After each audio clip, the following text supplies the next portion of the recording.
didn't you? Yes. At the time, I really didn't care what my name was. I was going to record, and that thrilled me. You grew up as Brenda, didn't you? Crystal Gayle's story begins in the quiet hills of Paintsville, Kentucky, where she was born Brenda Gayle Webb, the youngest of 8 children in a coal mining family. From the very beginning, her life was steeped in the sounds of hard work, resilience, and country music. Her older sister, Loretta Lynn, was already rising toward superstardom when Crystal was still a teenager. Loretta encouraged her to follow her dreams, but she also warned her that success would come at a price. Determined to create her own path, Crystal adopted the name Gayle and developed a distinctive sound that blended country roots with pop sophistication. This decision marked the birth of one of the most recognizable voices in American music. Her breakthrough came in the 1970s when her smooth, crossover hits like Don't It Make My Brown Eyes Blue, Talking in Your Sleep, and Half the Way made her a global icon. She won Grammy Awards, topped charts, and became a symbol of effortless grace with her angelic voice and signature floor-length hair. Yet, despite her fame, Crystal remained intensely private. Unlike many of her contemporaries, she steered clear of scandal, choosing to keep her family and personal struggles out of the spotlight. For decades, her public image reflected calm perfection, a serene contrast to the chaos often surrounding celebrity life. But in a recent revelation that has stunned the country music world, Crystal Gayle decided to open up about a deeply personal struggle that she had kept hidden for years. In a heartfelt interview, she revealed that her family's health history had been haunting her ever since the loss of her sister Loretta Lynn and brother Herman Webb.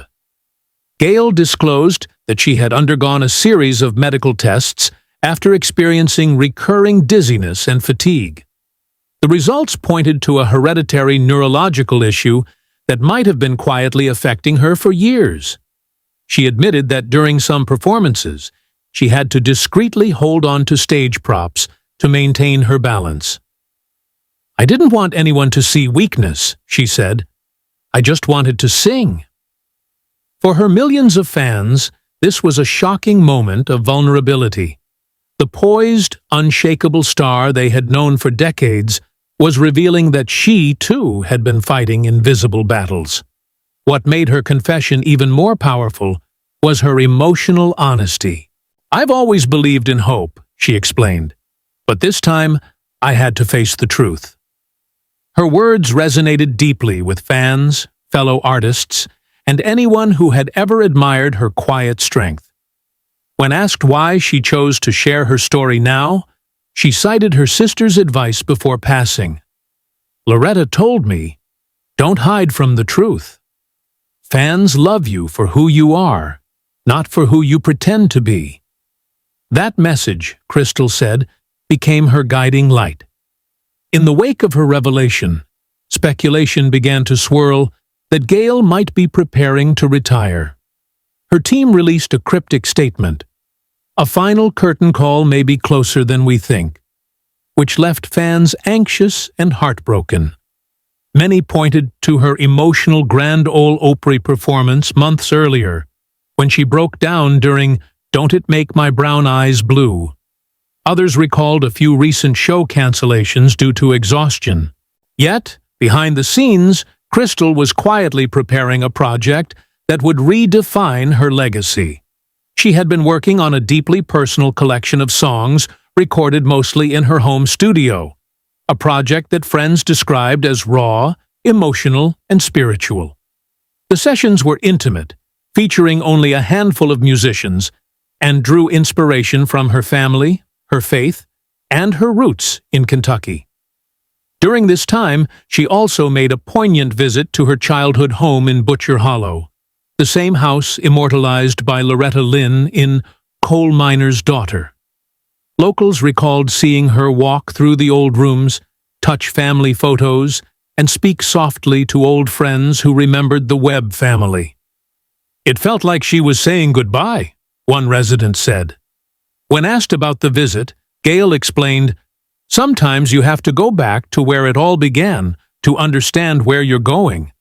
The visit fueled speculation that her new project might be her final studio album, and soon after, reports emerged confirming the existence of an album titled Echoes of Home. The record, according to insiders, would feature one of the most emotional surprises in country music history: a lost duet between Crystal and Loretta Lynn. The track, recorded decades ago but never released due to record label disputes, had recently been rediscovered and restored. When Gayle heard the song again in the studio, she broke down in tears. "It felt like Loretta was right there with me," she said. "It's like we're singing together one last time." When news of the duet broke, fans reacted with overwhelming emotion. Social media lit up with tributes, and radio hosts called it the most important release in country music in decades. But for Crystal, the project was never about publicity. "This is family," she said simply. "This is closure." The release of Echoes of Home culminated in one of the most moving moments in recent music history: a live performance at the Ryman Auditorium, where Crystal sang the posthumous duet with Loretta's vocals. The stage was set simply: one spotlight, one stool, and a microphone wrapped in white lace from Loretta's personal collection. Dressed in a sapphire gown, Crystal began to sing, her voice trembling with emotion as her sister's recorded voice echoed through the hall. The performance left the audience in tears and ended with a standing ovation that lasted several minutes. When it aired nationwide, it became a viral sensation, with critics calling it the most beautiful farewell in country music. After the performance, Crystal gave a short, emotional interview. "Loretta taught me that a song isn't about perfection, it's about truth," she said. "And tonight, this was my truth." The performance reignited interest in her entire catalog, leading to a resurgence in streams and radio play.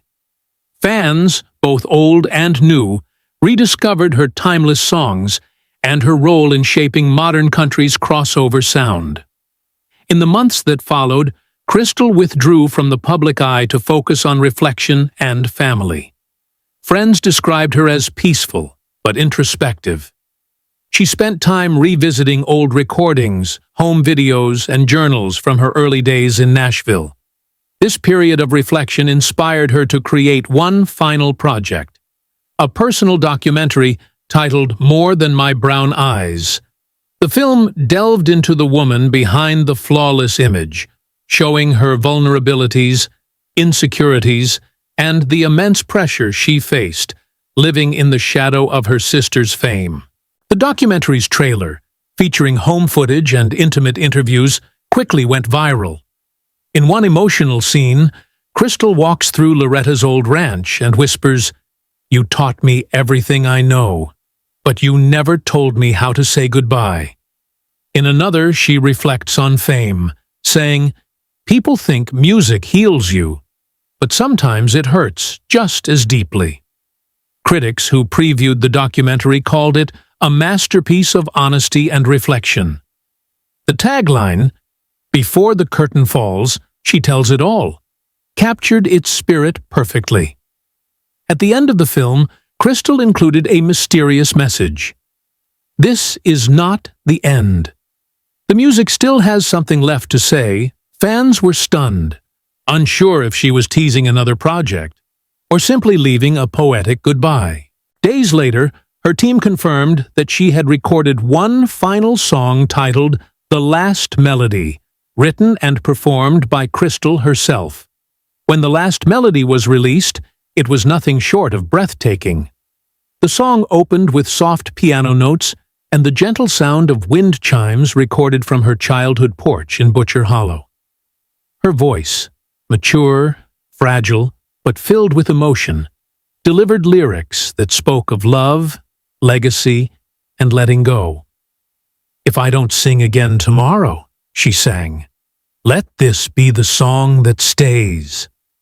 Listeners described the experience as transcendent, as if they were hearing her soul in its purest form. The accompanying music video, filmed at her Nashville home, showed Crystal walking barefoot through a meadow, placing a framed picture of herself and Loretta under a tree, and singing as the sun set behind her. As the final note faded, a handwritten line appeared on screen. The song ends, but love doesn't. That phrase became an instant symbol of her legacy, appearing on murals, shirts, and fan tributes across the country.